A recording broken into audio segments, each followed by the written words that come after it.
ഗാന്ധിയെ കൊന്നത് ആരാണ്? ഗാന്ധിയെ കൊന്നത് ഗോഡ്സെയാണ്. നമുക്കെല്ലാവർക്കും അറിയാം.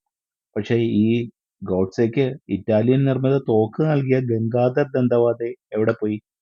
ഗംഗാധർ യാദവ്, സൂര്യദേവ് ശർമ്മ എന്നിവരും അന്നത്തെ കേസിൽ പ്രതികളായിരുന്നു. അവരെവിടെ? ഇവരെ ചോദ്യം ചെയ്തിട്ടേയില്ല.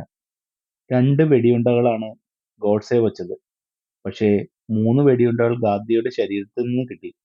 അത് ആരുടെ തോക്കിൽ നിന്നാണ്? ഗാന്ധിയുടെ ഇടത്തും വലത്തും നിലയുറപ്പിച്ചിരുന്ന സ്ത്രീകൾ ആഭയെയും മനുവിനെയും അവരെ ഉടൻ തന്നെ അവിടുന്ന് മാറ്റി. അവരാരും സാക്ഷിപ്പട്ടികയിലുമില്ല. അവരെ ആരും ചോദ്യം ചെയ്തിട്ടുമില്ല. അതൊക്കെ എന്തുകൊണ്ടാ?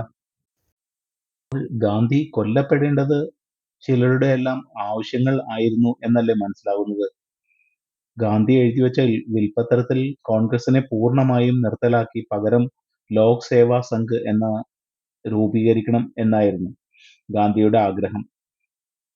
കോൺഗ്രസ് സംഘടന പിരിച്ചുവിടുക എന്നത് ഗാന്ധിയുടെ ആഗ്രഹമായിരുന്നു. ഈ രേഖ എഴുതി തീർന്ന് തൊട്ട് അടുത്ത ദിവസങ്ങളിൽ തന്നെ ഗാന്ധി കൊല്ലപ്പെടുകയും ചെയ്തു. അപ്പോൾ ഗാന്ധി ഇല്ലാതാക്കേണ്ടതിന്റെ ആവശ്യം ആർക്കായിരുന്നു?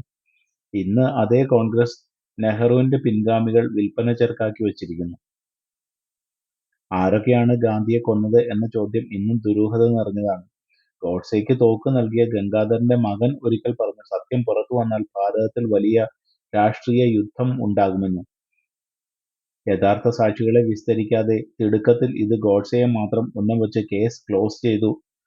അണിയറയിൽ പ്രവർത്തിച്ച യഥാർത്ഥ സൂത്രധാരന്മാർ രക്ഷപ്പെട്ടു. 1948 ഫെബ്രുവരി 15-ന് നെഹ്റു അധികാരം പട്ടേലിനു കൈമാറണം എന്ന് ഗാന്ധി പലരോടും പറഞ്ഞതായി രേഖകളിൽ ഉണ്ട്. അതുവരെ ഗാന്ധി ജീവിച്ചിരിക്കരുത് എന്ന് ചിലർക്ക് നിർബന്ധമുണ്ടായിരുന്നു എന്നുകൂടി കേൾക്കുന്നു. ഗോഡ്സെ ഒരാളെ കൊന്നു. കസബ് 174 പേരെ കൊന്നു. ഇന്ദിരാഗാന്ധി 1554 സിഖുകാരെ കൊന്നു. രാജീവ് ഗാന്ധി 5500 തമിഴരെ കൊന്നു. നെഹ്റുവും ജിന്നയും കൂടി 42 ലക്ഷം ഹിന്ദുക്കളെ കൊന്നൊടുക്കി. അപ്പോഴും ഒരു ഗോഡ്സെ മാത്രമാണ് തീവ്രവാദി. ബാക്കിയുള്ളവരെല്ലാം ദൈവങ്ങളാണ്. ബാക്കിയുള്ളവരെക്കുറിച്ച്, അവരുടെ ചെയ്തികളെക്കുറിച്ച് ആരും ചർച്ച ചെയ്യുന്നേയില്ല. കൊലപാതകങ്ങളിലെല്ലാം സൂത്രധാരന്മാരെല്ലാവരും രക്ഷപ്പെട്ടു. ഗാന്ധിവധത്തിൽ ഒരു ഗോഡ്സെയെ മാത്രം ഉന്നം വച്ച് കേസ് ക്ലോസ് ചെയ്തു. അണിയറയിൽ പ്രവർത്തിച്ച യഥാർത്ഥ സൂത്രധാരന്മാർ രക്ഷപ്പെട്ടു. ആ കറുപ്പിന്റെ കറ RSSന്റെ കുപ്പായത്തിൽ തേച്ചുവെച്ചിട്ട് ഇന്നും ആഘോഷിക്കുന്നു രാജ്യവിരുദ്ധർ.